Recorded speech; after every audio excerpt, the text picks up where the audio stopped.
So, Brian, you mentioned earlier saying, I don't know.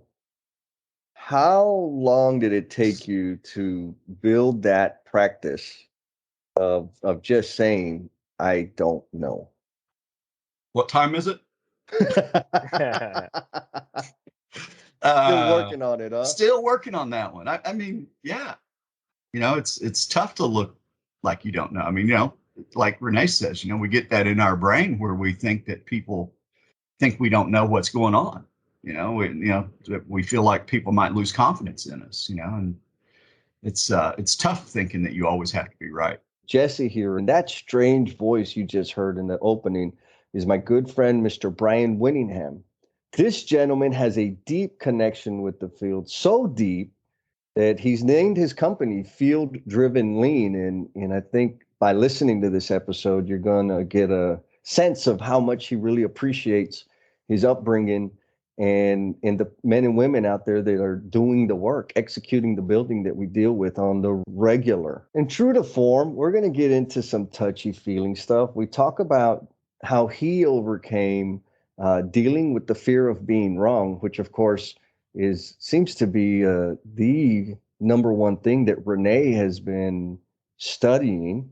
Brian also shares the ingredients that he used to pivot when the pandemic hit and keep his company growing and thriving. And of course, we got to give some nuggets for our cerebral, process-minded L&M family members. And Brian does not disappoint. He brings it where he talks about his experience with Liberating Structures, which is an online resource that I think anybody can access. We'll be sure to leave a link in the show notes so that you guys can go there right after you go and follow Brian and Field Driven Lean on LinkedIn and all the other places. And of course, go to our YouTube channel and subscribe and tell everybody how much you like it. Brian's also like an expert on facilitating group sessions virtually. I've stolen many of his secret ingredients and applied them to my practice. He talks a little bit about how he got deep into virtual facilitation of lean coffees. Yes, I said coffee. For those of you that have never heard about a lean coffee, it is yummy awesomeness. Check it out. There's a local COP somewhere that you can get a hold of it. Look it up online. It's really good stuff. And like I said, Brian's got game when it comes to virtual facilitation and facilitating teams. Okay, you're probably tired of me flapping my gums. Here we go, Mr. Brian Winningham. What's going on, L&M family? We're back, and Mr. Rene Duron is here again. He's back from soaking up all that overtime. I love it, Brian. He worked so much overtime that he bought me some super cool gifts. They're still in the mail. They're still in the mail. That's why you haven't received them yet. Social distancing. I mean, it's, exactly. It's a thing. I'm helping you out. Yeah. Love it. And so we got Mr. Brian Winningham with us this morning or today. Owner, operator, genius behind Field Driven Lean. Brian, how are you, my man?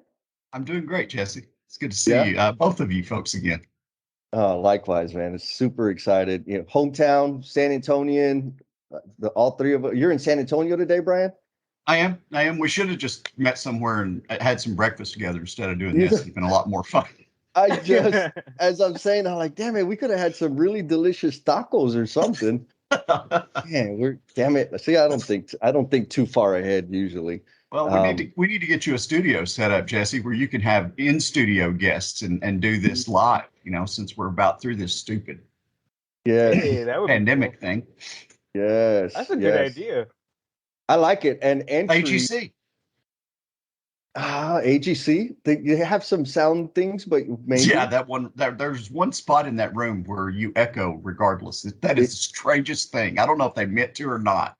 Oh, there's that spot like kind of near the middle at the entry where if you're standing there, the sound hits you at different It comes times. back at you. You say something just in a normal voice and it's like, oh my God, it just freaks me out every time I've walked through that and had that happen to me while I'm presenting and it's just weird. Yes. It freaked me out the first time it happened to me. I'm like, what is going on? Uh-huh. Why And is there an entry, echo? yeah, the price of entry will be delicious tacos. I mean, Easy we'll peasy. we'll be set. 10, I mean, 4. you can't get better breakfast tacos than you can get in San Antonio. It's just not Uh, possible. Not possible at all. I'm telling all my friends up in Minnesota, like they don't even know. I got to figure out how to take some tacos from Eddie's Taco House with me to Minnesota and maintain the freshness. Right? Like it's tough, but man, if they only knew, it would be. You might have to look at a freeze dried process for that. Maybe something. We got to figure it out. So Brian, we've known each other. I think we established since like 2012 ish. You mentioned AGC. I think that's where we met. So the local San Antonio AGC chapter that does a lot of amazing things and connects us with amazing human beings in the industry. Yeah, you and I started delivering classes together pretty quickly after we the C and Lean classes together before we ever tested or anything like that. Wait, right at the very beginning of anybody even knowing what that was in San Antonio, anyway. Yes, the CM. I remember that because there were a few people that were asking me, like, "Hey, man, how hard is the test?" I'm like, "I don't know. I never took it," but we were teaching it. And that's because we're practitioners, right? We've been practicing and banging our head against the wall for many years before this certification came out. Since then, I promise, I did take the test. Actually, I need to submit my continuing education credits so that I can maintain the certification. But people, I'm not a fraud anymore. I took the test. I now have those certifications. I promise. I'm still a fraud. Oh, Brian. That's hilarious. And I'm also in the middle of giving a class right now. Uh-oh. No, Hey, I'm finishing up Unit 7 right now with a group virtually. So nice. Is that A3 thinking, or that's the tools, all the different tools that other than Last Planner system that we talk about the C and Lean. Yeah. It's the fun class, the one that you and I used to have a lot of fun doing together. Yes. Man, we got to do that. Question. So you say you guys met at this AGC. So what is? I've never heard of this. What is this? AGC? Association of General Contractors. It's a national organization, sort of like oh gosh, it's just a trade organization for general contractors. There are American Subcontractor Association, ASA. There's ABC, American Builders something. ABC, Associated Builders and Contractors. Yeah. Associated Builders and Contractors. So like up in Dallas, ABC and AGC are together. Most places they sort of compete. Yep. But they're one organization up in Dallas, and other places too, I'm sure. But it's it's an organization that sort of supports contracting. Okay. So like, do you guys just meet up at these AGC meetings and party, or what do you Sometimes talk they have barbecues and safety barbecues and stuff like that. I mean, pretty much every time I've been there, I've gotten fed, so I can't say it's not a party. Yeah. Okay, cool. Right? I mean, pretty much, Jesse. I mean, I can't think of a single time I went there and there wasn't food of some sort. So I called it a party probably is not too far off. Yeah. But they do deliver certifications and training and they planning. advocate for general contractors. They have oh gosh, whatever it is that people do in Washington that go and lobbyists. Yep. Lobbyists. Yeah, they have lobbyists and stuff like that. And they don't always come down on the same side I necessarily do, but for the most part they do. Yeah.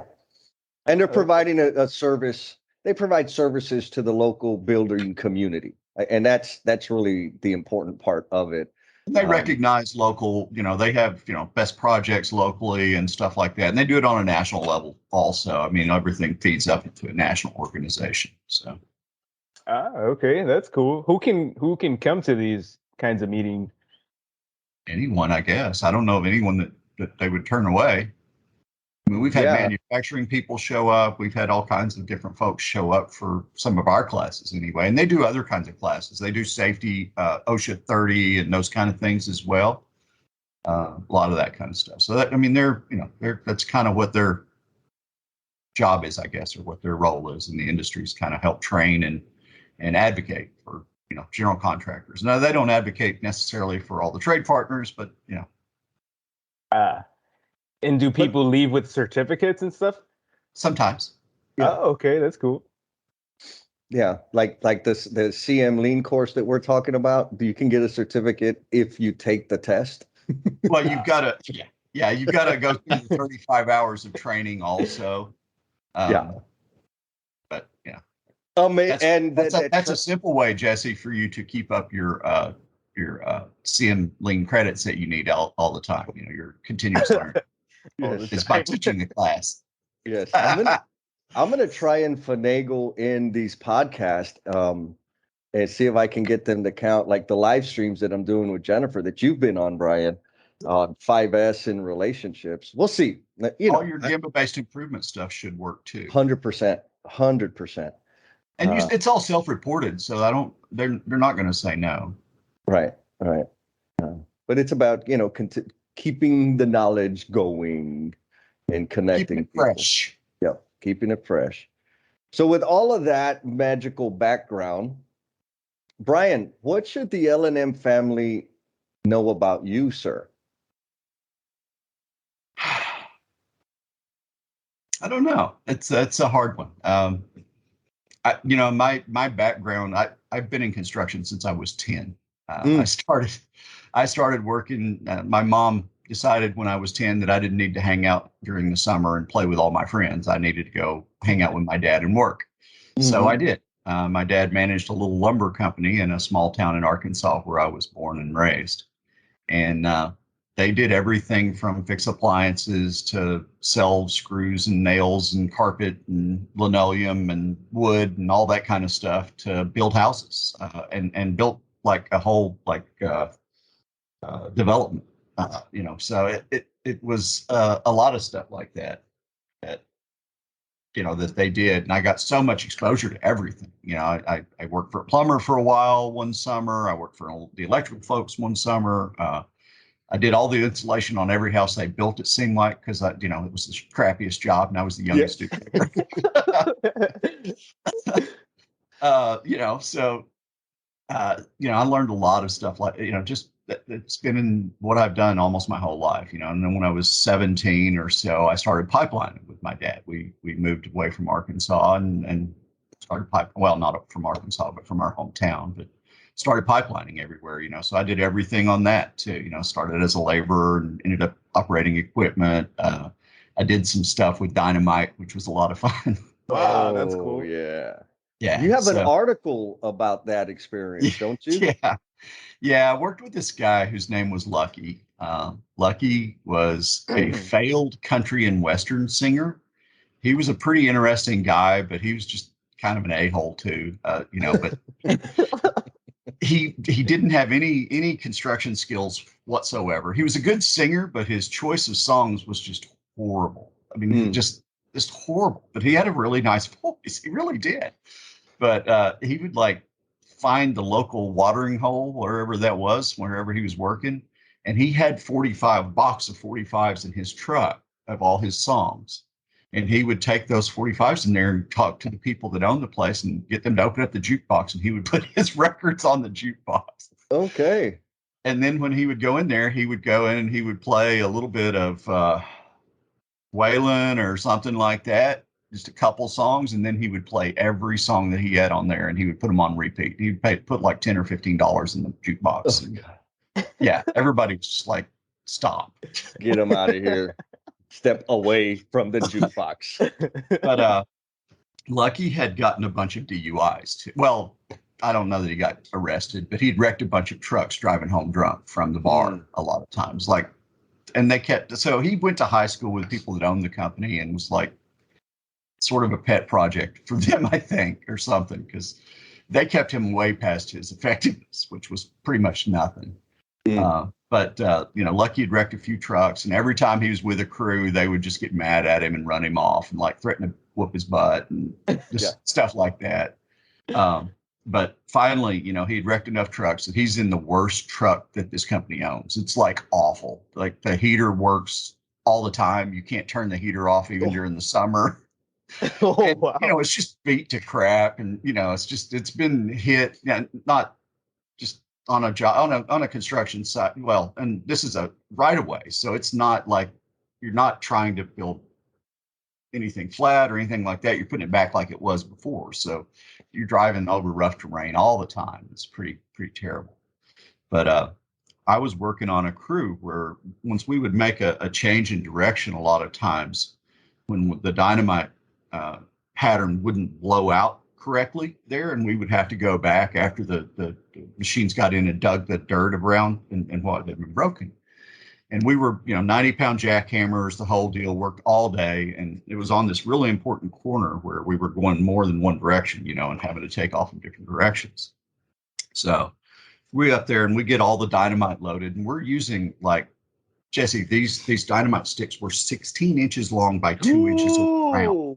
Some of our ditch, this was for sewer and water. So some of our ditch was 35 feet deep. It's in the mountains in Northwest Arkansas. And, that's part of the reason why some of these patterns didn't blow all the time. Are you familiar with what a gamma goat is? Negative. Piece of equipment. It's just 2 tracks and a boom. And it pulls a compressor, and it basically runs the compressor helps it run, helps the tracks run. It runs off air. Mm-hmm. And that's what used for drilling what's used to use for drilling the holes for the dynamite too. But yeah, we were using 2x16 sticks of dynamite with lots of fertilizer, tamping all that in. Yeah. So it was pretty interesting. I was 18-year-old kid doing this. Wow. Yeah. And I was running a crew, and, our crew had gone back and we'd gotten everything loaded, worked all day. It's the end of the day. It didn't dark yet. And Lucky had never lit off any dynamite. And we weren't using electric caps or anything, just fuse. Just, you light it with a lighter. So Lucky had never lit any off and wanted to. And so we let him. We were all sitting at the top of the hill looking down at where we'd been working all day, about 200 yards away or so.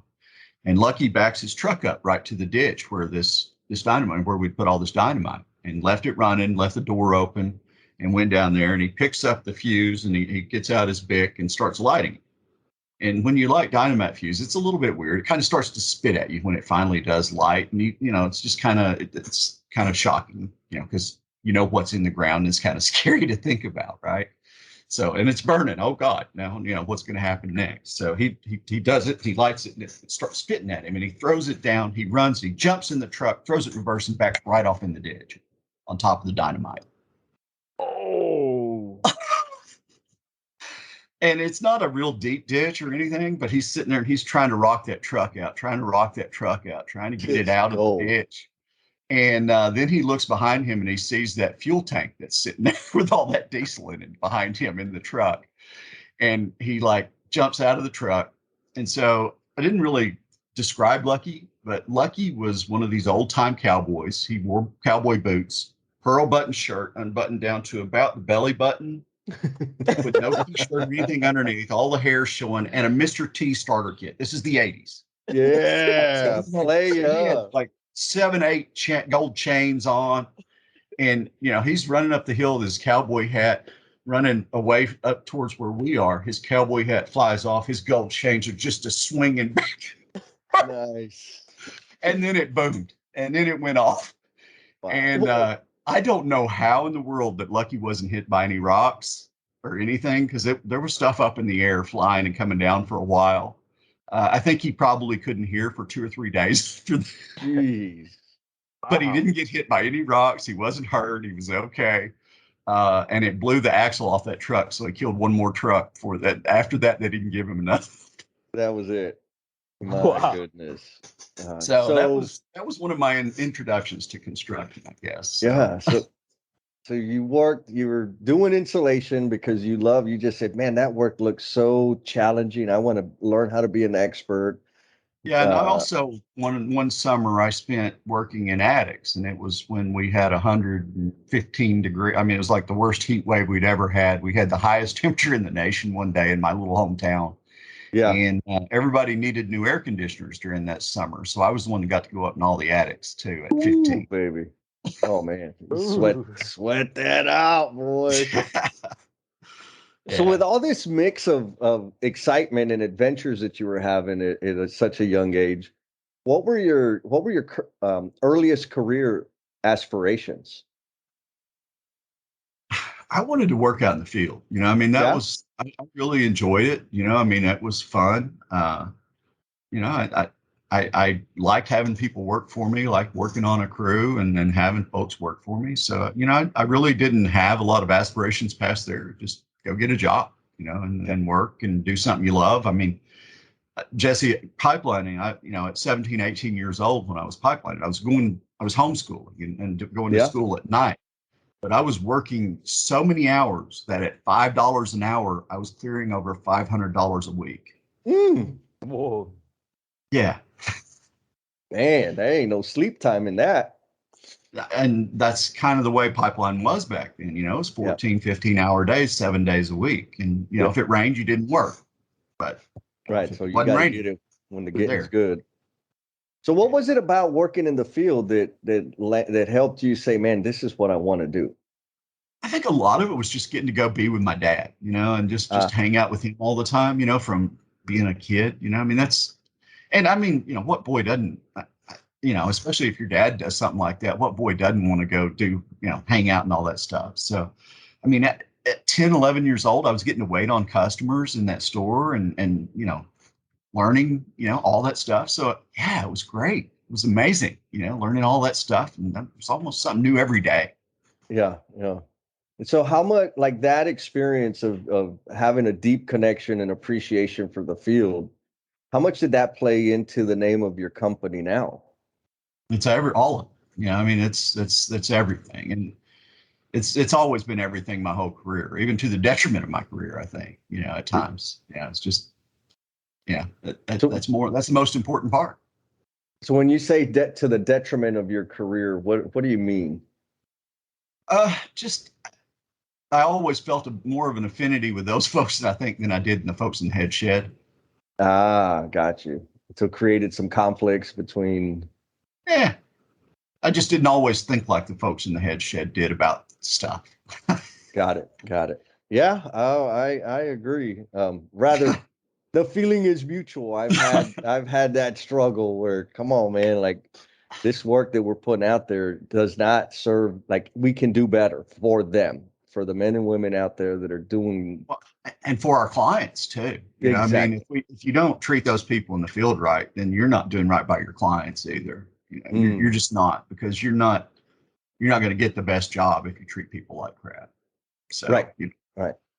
And there's just too many people that are I'm going to say distracted by schedule and budget, even though I know how important it is. But a healthy schedule and budget are outcomes of treating people appropriately. to It's not quote the Jennifer Lacey, we can't do any of it without the people. boom, mic drop. Right. Exactly right. None of I it mean, that's matters. just a piece of paper that has no purpose or meaning unless you have people doing that work. Hmm. And we got to change our behavior such that we indicate why people matter. Right? We got to help people understand that, and then that's a long, long damn road. Um, so along your treks, because you have a breadth of experience, you're a veteran as well. Is that correct? Yeah, I was with Eh, Third Ranger Battalion. watch out. We got a ranger in the house, Renee. Don't be slacking. He's gonna get you. I'm Um, not going to get you, Renee. I'm no. old and fat and broken, so you could probably outrun me pretty easily, even if I wanted to get after you. But if I caught you, I wouldn't know what the heck to do with you anyway. Besides I get my wiggle butt whooped. fast. I wiggle really Besides get my fast. So. butt whooped. That'd be about it. So in your trek, Brian, um, what's the most meaningful learning you've had as a result of a painful misstep? And just a heads up, this piece will be fans only content. Uh, so that's kind of That's kind of a shout out to our people out there. But I know that you've got tremendous wisdom and knowledge and all the things that you've done and all the people that you've interacted with. And so I'm curious. I imagine that it's pretty significant. You know how you get a lot of knowledge and wisdom, right? Tell me. Screwing up all the time. That's how that works, right? I think if you don't ever mess up, you don't ever really get that knowledge, beat into your head the way that it probably sticks the best. God, it's just it's funny what we do to ourselves, Jesse. And I think that's probably my biggest thing. It's just the many ways that we. No, and here is the part where I interrupt the flow of the conversation to talk about Patreon and how you can support us to continue being commercial free. Check us out at patreon.com/learnings and missteps. By signing up to one of the tiers, I think they call them tiers because, it's a fancy word. By signing up for one of the tiers, you're going to get access to exclusive content that only our Patreon members get access to. One of those things is early release of the YouTube version of these episodes. You'll be able to see the wizardry and all my planning and note-taking in preparation and post-production of these episodes. Patreon.com/learnings and missteps. Love you guys. And here we go. I feel like a lot of us believe that, and I think it's untrue, but I think a lot of us believe that when we're starting out and we're making decisions for other people, we got to make the first call, and we make a series of calls that are not right, that we gain this reputation that we don't know what we're doing. And that kind of instills like this fear in us that we got to make the right call all the time. That's in your mind, not everybody else's. That's not necessarily the case with everybody else. It's just not. And that it's our own. We hold our own selves back way more than anybody else ever does anything to us. Fear and anger and those kind of things. I mean, those are tough ones, especially for me. Trauma sucks, but we all have it. And if we can remember that and kind of work from that sort of place, then I think, maybe we can be brave enough sometimes and do it. I mean, I'm not brave enough every time. I'm not. Can you remember like a time when you mentioned earlier that you were running a crew when you were like around 18 years old? Can you remember a time making a bad call and it not being so bad? Renee, you have to remember where I worked and what time period I worked in. When I told you we had 35-foot ditches, there was no ditch protection at all. Oh man, that's crazy. At all. And this was shot ditch, dynamited ditch. This wasn't just someone dug it. I mean, think about this. We were using great big sticks of dynamite as well as fertilizer, the stuff that they used in the Oklahoma City bombing, that fertilizer. Yeah. Yeah. So, yeah.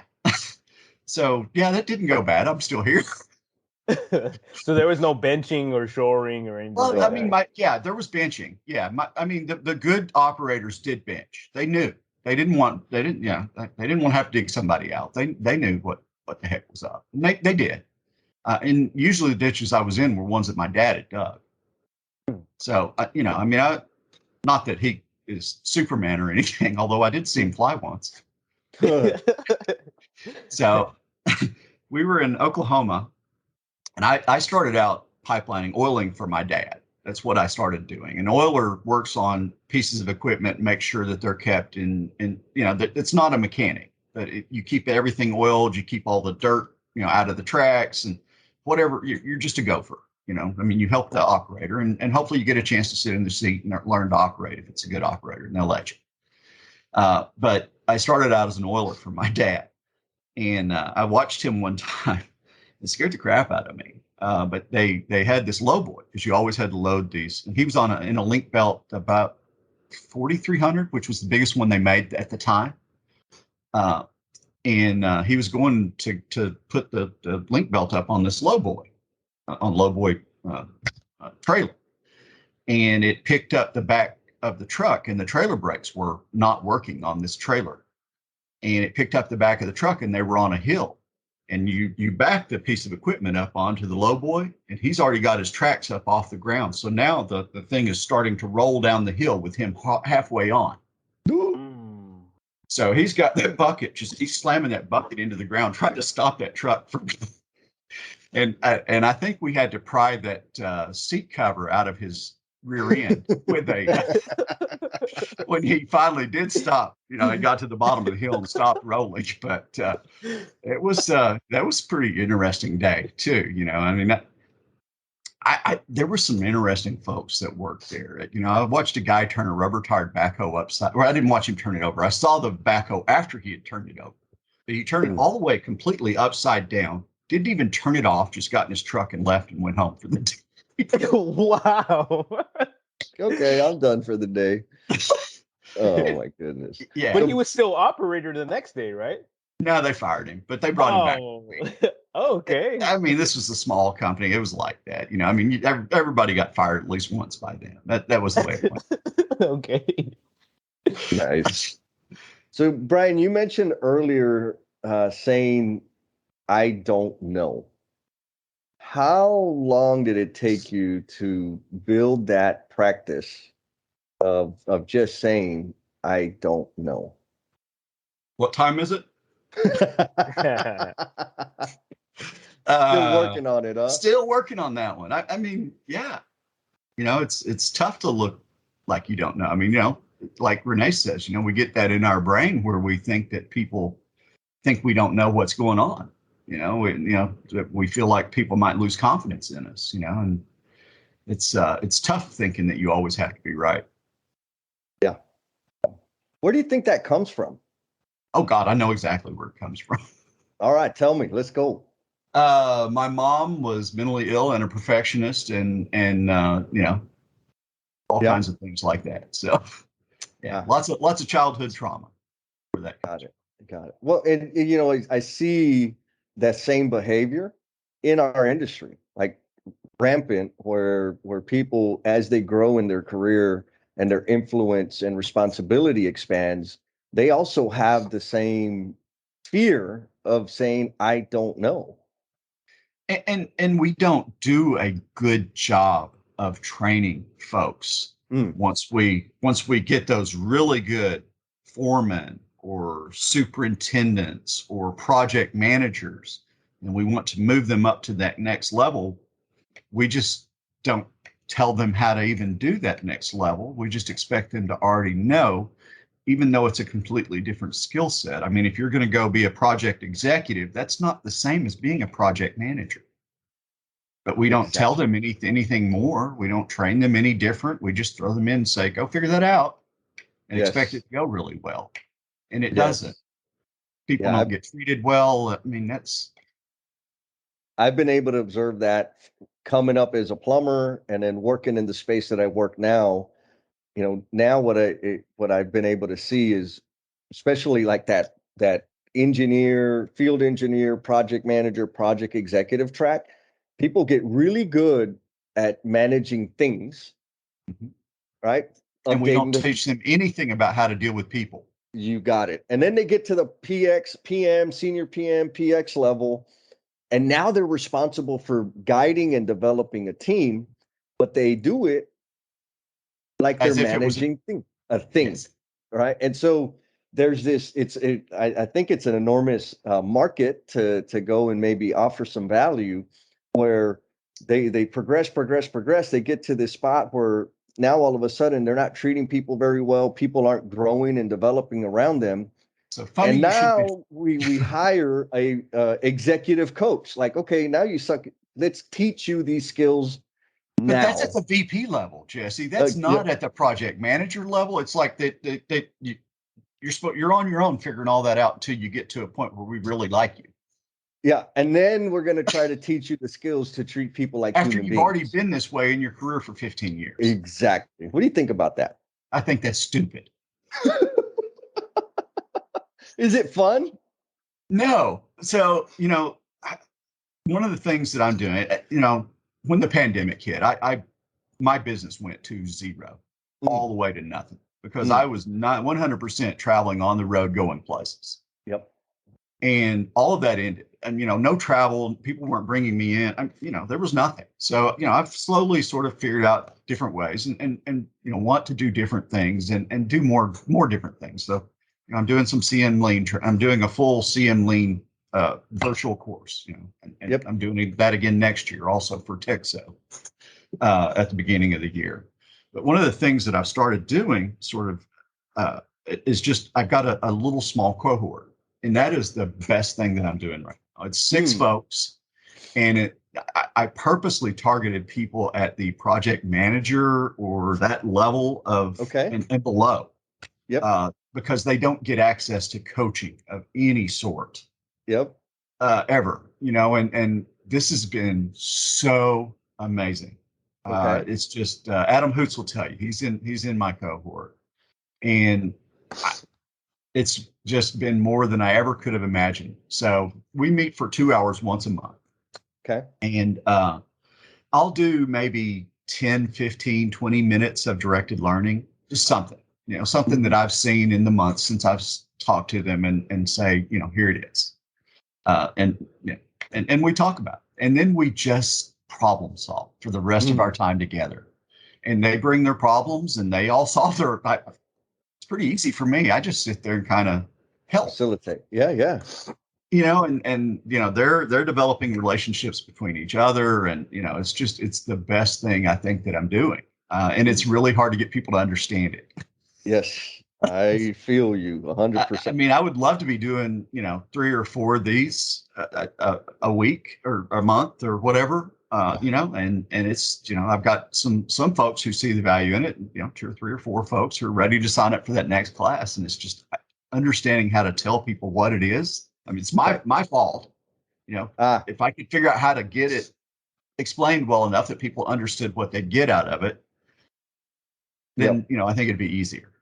So how do people, let's say right now, we got some L&M family members saying, oh man, I think I need some of that juice.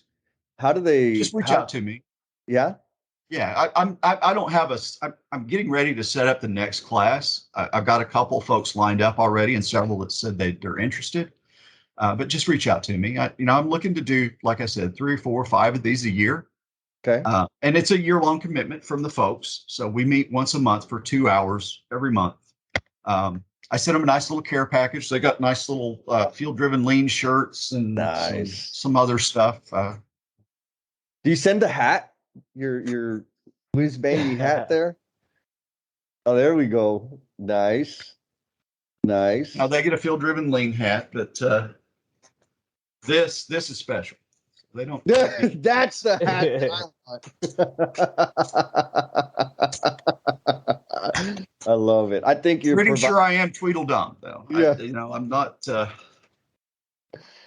I think you're providing a fabulous service, Brian, because it is a gap out there. And to your point, their organizations don't have a system set up to serve or fill that gap. And what I'm seeing, Jesse, with that is that it's also a great way for people internally. If you wanted to start this sort of program internally, it's a great way to grow lean champions within your organization.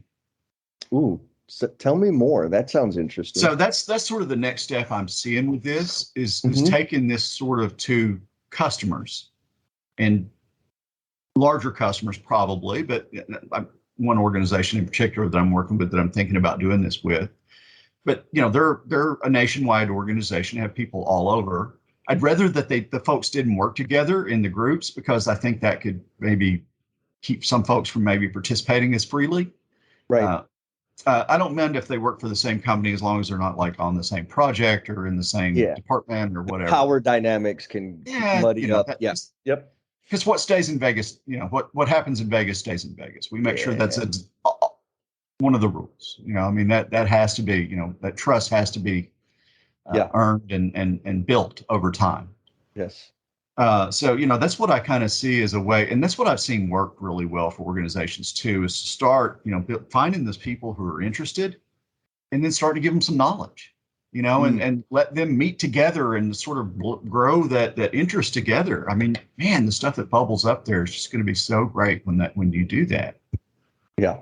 Create the space for people to share their thinking, share their problems, because the reality to your, like the spirit of your questions, Renee, the question of, am I making the wrong decision? And how's that going to impact my credibility? Everybody has that question. Brian, you mentioned the word imposter earlier. Everybody has that. Well, I'm gonna say 98% of the people I know have that concern. Like, do I even belong here? The 2% that don't, they're not my favorite kind of people. Well, they might be a little bit psychopathic. Yeah, exactly. I mean, if you don't have any empathy for somebody, there's a word for that, and it's called psychopathy. I love So, it. I mean, that's that's kind of where I see that companies could do the best, and then they can figure out what works for them out of that group, and Yes. that's where you grow those processes that work for your organization, that you get to start making it perfect for you. Yes, customized, contextualized for the people And the in great your news about that organization. kind of thing, Jesse, is they don't need me continuing on forever and ever holding their hand. Mm-hmm. That they can start growing that capacity right away, very quickly, and I can bow out and go to the next folks very soon when that happens. Nice. What do you think, Renee? Yeah, sounds like a great idea. Yep. That's what it's about, sharing that knowledge and experience with the rest of the folks out there. Yeah, because I mean that's what it's about, Jesse. Right? Is building coaching capacity within the organizations, so that coaching happens up and down. Yep. Like you got to have that does. feedback loop, right? The feedback loop is not a loop. Most organizations are set up such that information goes up, shit falls down. And you got it. How eloquently stated. And so fielddrivenlean.com, is that the way people can go and dig in and see what they're interested in? And thank you, by the way. I know you have our podcast up there as a link, so appreciate the support, Mr. Brian. No, I don't mind sharing other coaches. I mean, a rising tide lifts all ships, and there's other people doing God's work out there too. And I'm not the only one. And if I was acting like that, then please don't hire me, because I don't have any idea what I'm talking about if I'm the only one. I'm an expert. Oh man, that's a whole other interview about experts. So what footprint do you intend to leave on the world, Brian? I mean, you have a lot of reach out there. So one of the things that I use in my practice all the time is liberating structures. And I think this is probably a good place to talk about that, because liberating structures are I don't even know how they're game changers for just about anybody. They were a game changer for me. The moment that I was introduced to them, I saw the potential for what they could help me do. Okay. They are based in complexity science. They are small structures that anyone can learn. They're fully developed. All the instructions are there when you go look for them. It's on the website. That help you facilitate and manage and meet and have better interactions with people. That's really what they help you do. Groups of people. Although you can use them alone by yourself, it's pretty interesting. They because they are based in complexity science. There's a you go from A to B to C to D, and doing the instructions on them, but they're really simple. So just one of the structures is 1, 2, 4 all, and that structure is meant to help you get everybody involved in whatever the challenge or question that you're working on is. And the way 1, 2, 4 all works, and the very first one is the most important one, I think, is you get 1 minute of silent reflection. 1 We ask people questions way too many times as coaches without ever giving them an opportunity to sit and think about what we just asked them. And this puts that in there always. You don't have to be a lot of time, but 1 minute of silent reflection on the question or challenge. And then after that 1 minute, you get a gong or a timer or whatever. You go find another person, and the two of you talk about whatever you discovered during your silent reflection on the question or challenge. And you get 2 minutes for that. So the 1, 2. And then after 2 minutes, the gong rings again, and the pair of you goes and finds another pair, and the four of you together discuss what you discussed in pairs, but noticing what is the same for all four of you. And start to find those similarities, where everything is kind of the same. And you bring those whatever bubbles to the top. That's what the all brings back to the group. And, you can very quickly, you can crowdsource a question or a problem or anything and get a lot of answers very quickly and have, a way to go, what to move forward very quickly with everybody participating, which is pretty awesome. So 1, 2, 4 all is foundational in that a lot of other liberating structures will use it as part of the structure, as part of helping do some of the other work in those structures. So when you pose that first question or challenge, and with the instructions of spend a minute in silence reflecting, how do people react to that? What do you see? It's good. They want it, Jesse. Okay. They really do. They really do. Now, I mean, if there's a question, sometimes I'll just extend it. I'll go longer than a minute. I don't care. Because that's really the most important part, is giving folks a chance to have that time to think. I mean, we're never given any chance to think. We always have to have those answers now. Yep.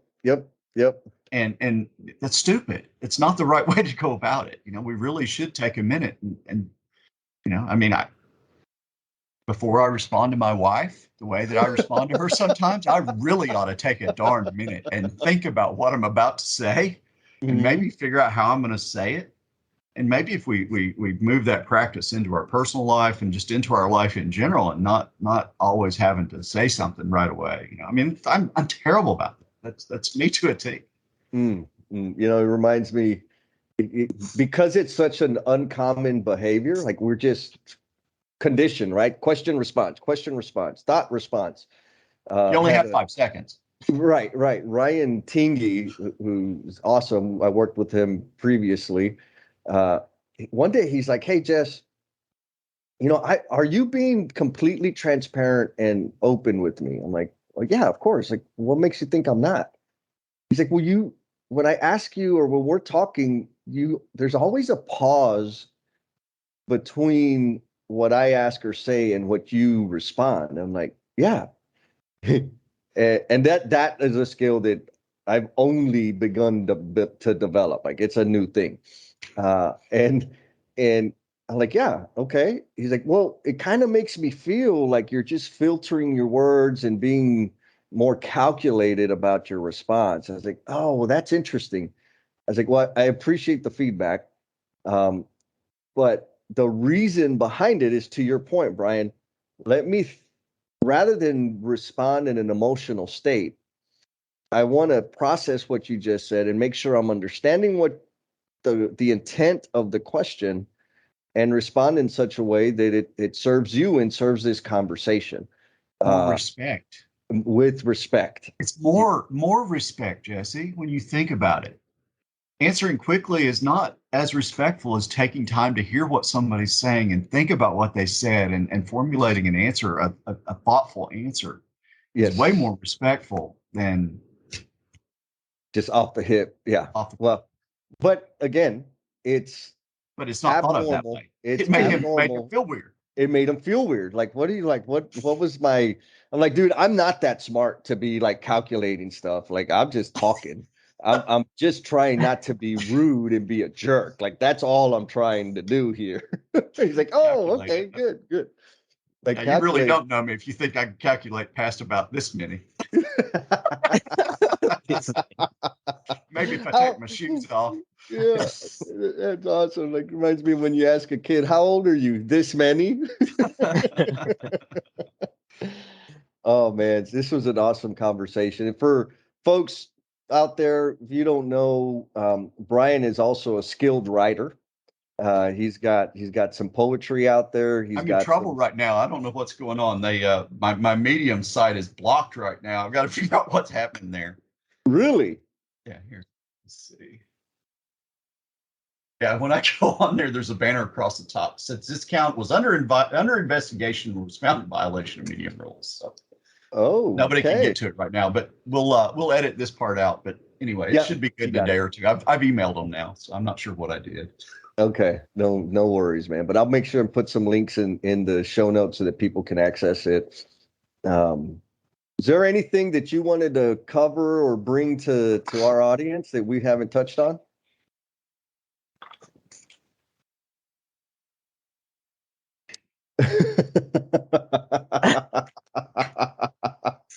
Oh man, that's awesome.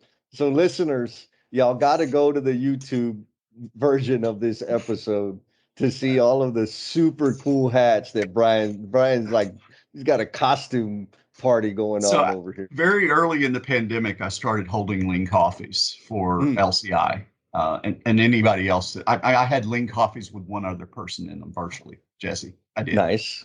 Like anywhere, just learning how to do stuff virtually. And I had some hats. I My father, see the rifle up there behind me. My Yep. father-in-law mailed that to me from Afghanistan. I got it via UPS from Afghanistan. Wow. It's an 1867 British Enfield rifle. It was a trade rifle, and it was given to the Afghanis. It's been marked up and got some neat stuff on there. It's actually fireable. We could fire it if Oh we wow. wanted to. Wow. Yeah, but he sent me some neat hats. I've got a couple of really tall Afghan hats and some other stuff here. I have this really legit crown. Yeah, bro. And I don't know, it just kind of morphed into a thing while I was doing lean coffees. I would send people out to breakout rooms, and when they'd come back, I'd be wearing a different hat or, a funny hat or something. And just kind Yeah, of morphed into a thing. So now I'm the hat dude. you're the hat dude. But the eagle means a lot to me. Okay. In 1983, on the same job that I was on with Lucky at the same time, in Northwest Arkansas, I rescued a juvenile bald eagle on the 4th of July. No way. Yes, I Wow. did. Yes, I did. Me and a friend on the 4th of July, we're driving down the road and we see this thing in the middle of the road out in the country. And I don't know what it is. My dad's dog is with me. We'd been swimming that morning at the lake, and my dog's going crazy. So I grabbed him up, threw him in the cab, and grabbed some towels that I had in the cab. And we go, and it's a bald eagle. And I don't know why it couldn't fly, because it had its adult feathers. And usually when they have their adult feathers, they can fly. Hmm. Uh, so we got it, grabbed it up, took it to his parents' house where he lived, and put it in a little kennel, and got it some water, got it some raw hamburger meat. I don't think they slept for the next 2 or 3 days because that thing just hollered and hollered and hollered Oh the whole God. time. Yep. Yep. But Game and Fish showed up and were kind of mad at us for messing with it. But I mean, it would have been dead if we hadn't have rescued. Yeah. Yeah. They didn't believe us when we told them that we had a bald That you eagle. found, yeah. Yeah. Oh, so Well, you I mean, called them and told them. Yeah. Got it. they'd only been reintroduced to the area like in 1979. This is 83. So they'd only been around for a few years. And I don't know what was wrong with that eagle, if something was wrong with it or whatever, but it was definitely dehydrated. 10-4. Well, you touched on lean coffees, and I'm wondering, Renee, do you know what a lean coffee is? No, what's that? So a lean coffee is a great way to have a meeting that doesn't have an agenda when you start. So it was Jim Benson and Jeremy Lightsmith in Seattle wanted ways to sort of spice up their meetings. So what you do is you come together and you all sort of nominate topics that you'd like to talk about. You put them on sticky notes when we do it in person.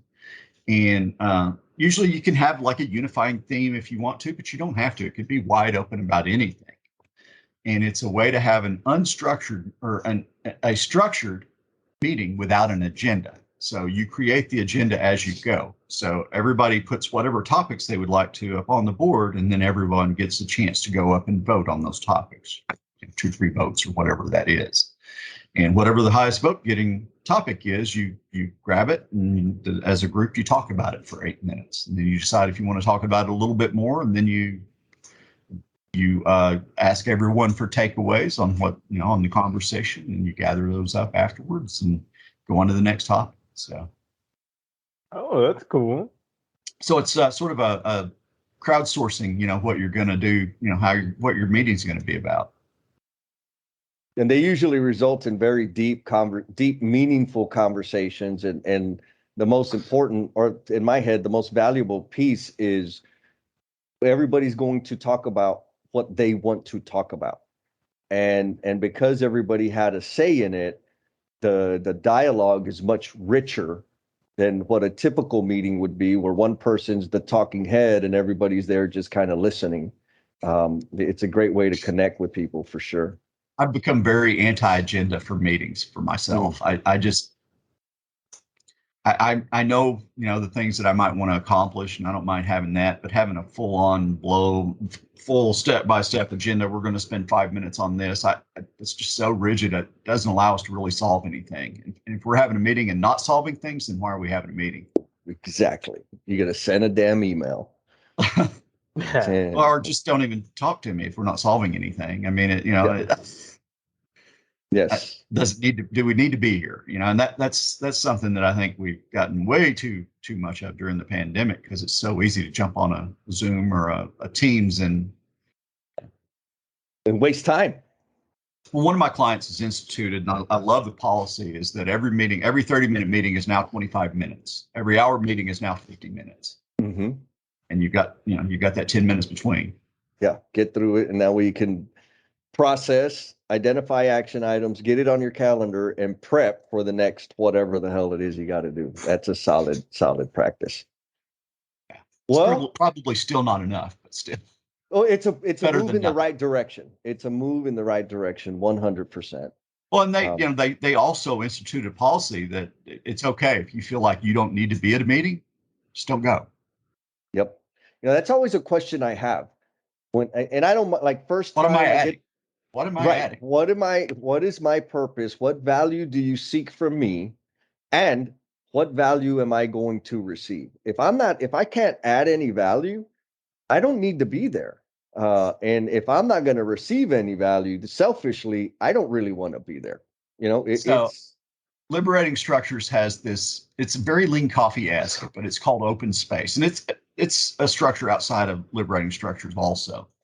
But it works a lot like a Lean Coffee, where everybody comes together and sort of decides the topics that they want to talk about. But you talk about all 3 or 4, you choose the top 3 or 4, and you allow folks to choose which group they want to be a part of in open space. And you can do this with a small group, or as large as thousands and thousands of people can do this. Yep. But what's neat about it is it uses this thing called the law of 2 feet. So if you find that you're not contributing or learning, use your 2 feet and go someplace else. And get on out. Oh, yeah. 10-4. Well, Brian, I appreciate you giving us your time this morning. And I appreciate really sharing your wisdom with Renee. That's one of the peripheral benefits that have turned out to be pretty darn enormous. I didn't understand how much Renee was going to benefit from this. And every time we close the conversation, he's like, man, the wisdom that all of our guests bring really help him in his life as a father, as a husband, and professionally. I just wish it would make him a better little brother. I'm joking. Wow. Yeah, I'm joking. Wow. He's amazing, Jesse, man. he's so far ahead of me and you, man. No lie. That is correct. Yes, sir. I mean, at his age, understanding that there is something to know other than figuring out everything. Uh-huh. Oh, man, because I don't know that anybody could have fit any knowledge in my head much more, unless it was with a 2x4 when I was in my 20s. I mean, I learned some things, but I was in the Army, so I learned them the hard way. Oh yeah, yeah, definitely. So again, man, thank you for being gracious with your time and imparting your wisdom and point of view for my baby brother there, Renee, and for the L&M family out there. Well, and tell Ernest I said hello. We were supposed to hook up sometime here pretty quick. Your other brother, who's not here today, but Yep. we both share a love of writing, so we talk too. So not the only Hernandez that I hang out with, sir. That's right. That's right. You got all of us, man. There's not too many people that can deal with that. So Renee, I'll let you know when that next level up. The program's called Level Up with Gene again, or Level Up with Lean again. That's thanks to Jennifer Lacey. Yeah. She gave me the name, so Nice. shout out to her. But I'll let you know, Renee. I mean, if that sounds like something you'd want to do, maybe we figure out a weekend one or something. Yeah, that would be cool. 10-4. Good. All right, Brian, you be cool, my man. All right, Renee. Well, you just got to meet another member of the L&M family, Mr. Brian Winningham, who has had a significant impact on me and the industry. What'd you think about the conversation?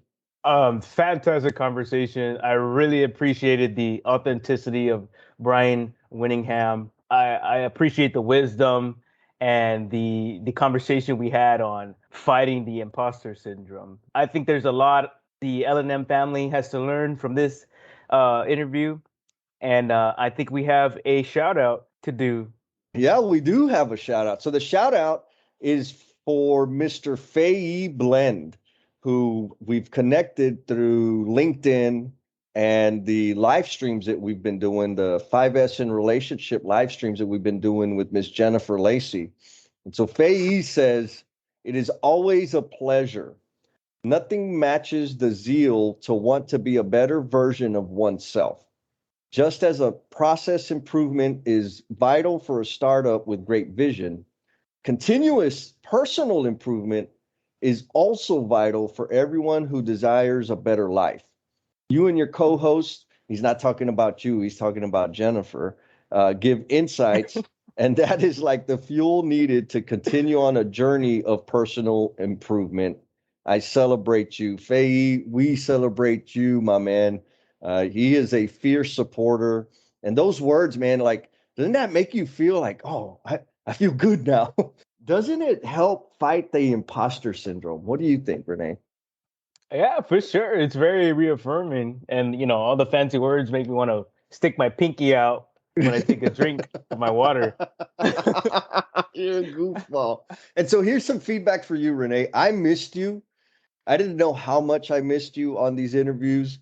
I love the vulnerability in the way that you ask questions. And I need to tell you, man, and for the rest of the L&M family out there, actually, Walker Lott mentioned, he's like, dude, what happened to Renee? Where's he at? Like, what's going on? I said, dude, he was making all that money. He's back. But I want to tell you, your comfort level at asserting yourself and asking questions while we're having the conversation, phenomenal. Good job, man. I applaud you. I love you. And thank you for showing up and not playing small, being vulnerable and just bringing it the way that you bring it. Man, you are one dedicated listener, sticking with us all the way through to the very, very end. Please know that this podcast dies without you. And we invite you to share how the episode's impacting you, along with your thoughts, questions, and suggestions. You've been gracious with your time, so we added social media links in the show notes to make it super easy for you to connect with us. Be kind to yourself, stay cool, and we'll talk at you next time.